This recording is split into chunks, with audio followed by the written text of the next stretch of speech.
മാസങ്ങളായി ലോകത്തിൽ നിന്നും ഇറാൻ ഭരണകൂടം രഹസ്യമാക്കി വെച്ച ആ വലിയ സത്യം ഒടുവിൽ പുറത്തു വരികയാണ്. അമേരിക്കയുടെയും ഇസ്രയേലിന്റെയും സംയുക്ത ആക്രമണത്തിൽ പൂർണ്ണമായി തകർന്നടിഞ്ഞ ഇറാൻ പുതിയൊരു നേതൃപ്രതിസന്ധിയിലേക്ക് കൂപ്പുകുത്തുന്നു.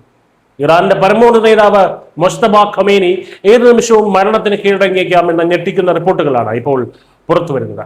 അതീവ ഗുരുതരാവസ്ഥയിൽ ആശുപത്രിയിൽ കഴിയുന്ന മൊജ്തബ ഖമേനിയുടെ മരണ വാർത്ത ഏത് നിമിഷവും ടെഹ്റാനിൽ നിന്ന് പുറത്തു വന്നേക്കാമെന്നാണ് ഇറാൻ ഭരണകൂടത്തിലെ ഉന്നത ഉദ്യോഗസ്ഥരെ ഉദ്ധരിച്ച് ഇറാൻ വയർ റിപ്പോർട്ട് ചെയ്യുന്നത്. സ്വന്തം ഭരണത്തലവനെ ജനങ്ങൾക്ക് മുന്നിലെത്തിക്കാൻ പോലുമാകാതെ കനത്ത ജാഗ്രതയിലാണ് നിലവിൽ ഇറാൻ.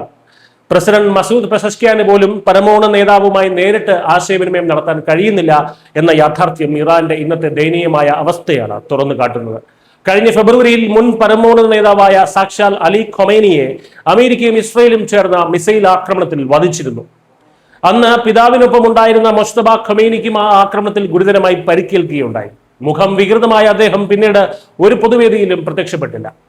സ്വന്തം പിതാവിന്റെ പിൻഗാമിയായി അധികാരമേറ്റെങ്കിലും ജീവൻ ഭയന്ന് ഒളിവിൽ കഴിയുകയായിരുന്ന മൊജ്തബയാണ് ഇപ്പോൾ മരണത്തോട് മല്ലിടുന്നത്. ഭീകരവാദത്തെയും സായുധ സംഘങ്ങളെയും പോറ്റി വളർത്തിയ ഇറാന് ലഭിച്ച എക്കാലത്തെയും വലിയ പ്രഹരമാണിത്. അമേരിക്കയും ഇസ്രയേലും ലക്ഷ്യമിട്ടത് ഇറാന്റെ വെറും ഒരു സൈനിക താവളമല്ല, മറിച്ച് ആ രാജ്യത്തിന്റെ നട്ടല്ലായ പരമോന്നത നേതൃത്വം തന്നെയാണ്.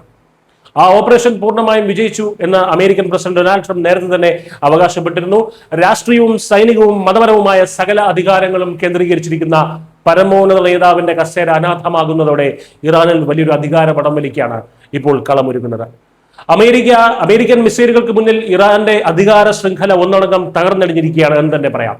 മൊജ്തബ ഖമേനിയുടെ മരണം ഔദ്യോഗികമായി സ്ഥിരീകരിക്കപ്പെടുന്നതോടെ ഗതികെട്ട ഇറാൻ ഭരണകൂടം ചരിത്രത്തിലെ ഏറ്റവും വലിയ രാഷ്ട്രീയ അനിശ്ചിതത്വയാകും അഭിമുഖീകരിക്കാൻ പോകുന്നത്. മിഡിൽ ഈസ്റ്റിലെ ഭീകരവാദത്തിന്റെ കേന്ദ്രമായ ഇറാൻ ഭരണകൂടം ഇപ്പോൾ അക്ഷരാർത്ഥത്തിൽ ഒരു നാഥനില്ലാ കളരിയായി മാറിയിരിക്കുന്നു.